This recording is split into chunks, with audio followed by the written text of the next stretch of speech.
coronavirus, COVID-19, and diabetes updates. We've created this information for people living with diabetes and their families. We hope you find it useful and it answers some of your questions. We'll keep updating this page and you can find all our other coronavirus news stories in our news hub. All of the information below applies to the whole of the UK, unless specified. We've noted where are some differences in guidance and diabetes services across the UK, how coronavirus can affect people with diabetes. If you have diabetes, regardless of what type you have, you are no more likely to catch coronavirus than anyone else. And the majority of people who do get coronavirus, whether they have diabetes or not, will have mild symptoms and don't need to go into hospital. However, everyone with diabetes, including those with type 1, type 2, gestational and other types, is more vulnerable to developing a severe illness if they do get coronavirus, but the way it affects you can vary from person to person. In children, the risk of becoming seriously ill with coronavirus is very low. For most adults, coronavirus is a mild illness. But some people develop a more serious illness and sadly could die. Research shows us that there are certain risk factors that make people with diabetes at higher risk, like being older, having a high A1C, or having a history of diabetes-related complications. There are other factors too, like your BMI and ethnicity, that research shows can have an impact on your risk. There are some risk factors that you can't change, but others where you can reduce your risk. Being ill can make your blood sugar go all over the place. Your body tries to fight the illness by releasing stored glucose, sugar, into your bloodstream to give you energy. But your body can't produce enough or any insulin to cope with this, so your blood sugars rise. Your body is working overtime to fight the illness, making it harder to manage your diabetes. This means you're more at risk of having serious blood sugar highs and lows, potentially leading to DKA, diabetic ketoacidosis, or HHS, hypersmolar hyperglycemic state. How to reduce your risk of getting seriously ill from coronavirus. The UK government is reviewing lockdown restrictions for the UK on a regular basis, and there are different rules for different areas.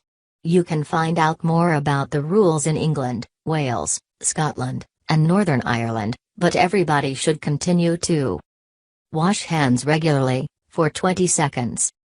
Wear a face covering. Stay 2 meters away from people outside your household. People in England can get 2 free coronavirus test kits each week. These tests are available to encourage people without coronavirus symptoms to test themselves regularly. The government has produced a step-by-step guide for people with visual impairment, on how to use and return your test kits. Getting the coronavirus vaccine. The most important way people living with diabetes can lower their risk of becoming seriously ill from coronavirus is to avoid catching the virus in the first place. A vaccine is the most effective way to prevent infection, and that's why we strongly encourage you to get the vaccine when you're offered it. People in Group 6, which includes people with diabetes, are now being invited to have their vaccine. If you are in Group 6 and live in England, you can book an appointment online to receive your vaccine or call 119 free of charge, anytime between 7 a.m. and 11 p.m. 7 days a week. Get more information about the coronavirus vaccines, including who can get it and how safe it is for people with diabetes, face masks and coverings. Coronavirus restrictions including the wearing of masks lift in England on 19th July. Diabetes UK supports the continued wearing of face masks after 19th July. Wearing a mask helps keep others safe and is a simple way to reduce the risk to clinically extremely vulnerable people as they go about their lives. We re-encourage to see transport operators and big retailers including our partner Tesco committing to doing their best to reduce the risk of coronavirus by encouraging masks in enclosed spaces. We hope employers across the UK continue to be considerate of the well-being of their employees as restrictions and consider the benefits of encouraging face masks within their premises.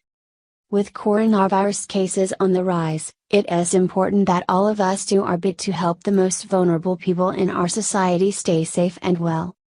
A legal requirement to wear a face covering will remain in place in Scotland, Wales and Northern Ireland after July 19.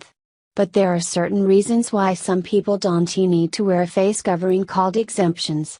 These include children, depending on their age, if you have asthma, and lots more. But these exemptions are different depending on where you live, so check your national government websites for the most up-to-date list. We've added some useful links below. If these exemptions apply to you, then you don't need to wear one. But if nothing on the list applies to you, then there is no reason why you shouldn't wear a face covering. We know it's not that simple. Wearing a mask can take some getting used to, and can feel very strange at first. Some of you have told us that wearing a mask makes you feel anxious or you find it hard to breathe. There are lots of different masks out there, so try to find one that suits you best.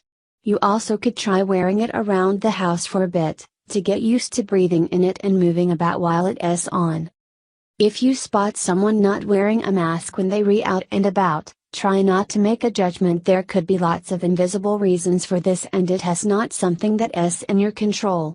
Some people may prefer to have something to hand that says they don't need to wear a face covering. You can print these from the UK government website or make the message your phone screensaver.